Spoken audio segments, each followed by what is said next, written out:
Hey, it's Christmas time and all these big brands are trying to leverage nostalgia marketing, but I'm going to tell you how you can do a better job.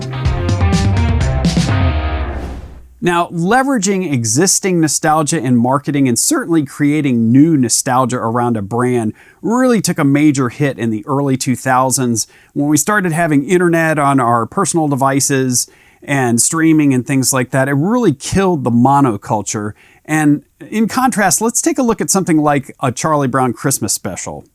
You can watch all sorts of YouTube videos that will tell you that this animated classic was really kind of doomed from the start in terms of sponsors and budget and network. Everybody said this thing would fail, but even in its first run, it had like 45 million viewers, and now it's like hundreds of millions of global viewers. And there's some very simple, tried and true marketing things about that special that will really help you leverage nostalgia today better than some of what the bigger brands are trying.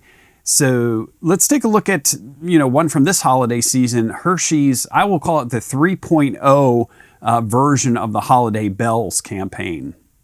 Now I call it 3.0 because back in 2020, some of you might remember that Hershey's did this version of We Wish You a Merry Christmas. Instead of the bells, they faded it into this kind of New Orleans jazz style, and people really didn't like it and expressed their opinion about it.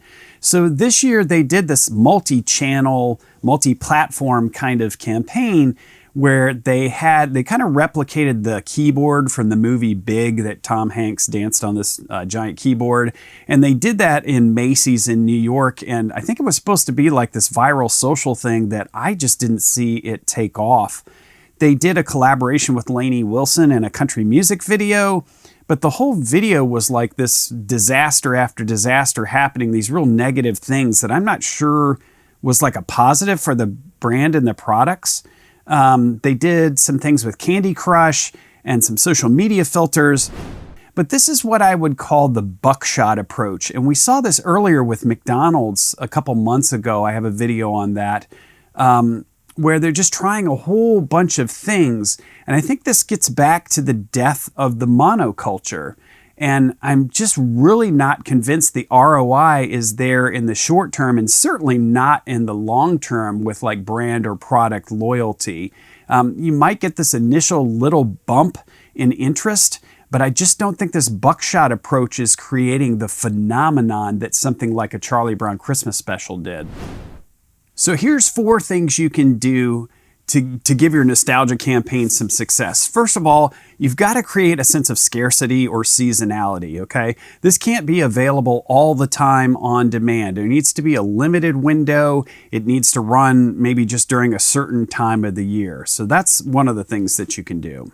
The next thing, and a Charlie Brown Christmas special really does this, is have a super simple message.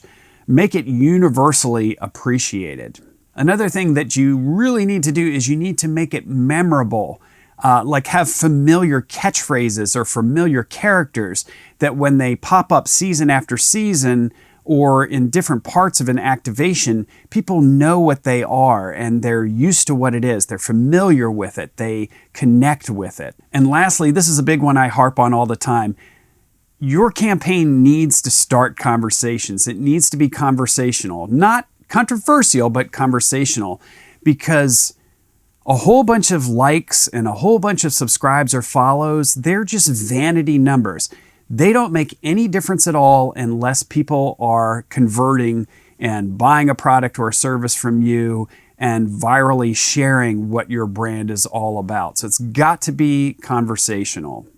Hey, I hope these simple tips helped you. If you need more assistance leveraging nostalgia or working on your brand for 2026, I'd love to be a resource for you. Reach out in the comments below. But that'll do it for now. Merry Christmas and Happy New Year. I'm Mark for your Creative Brief.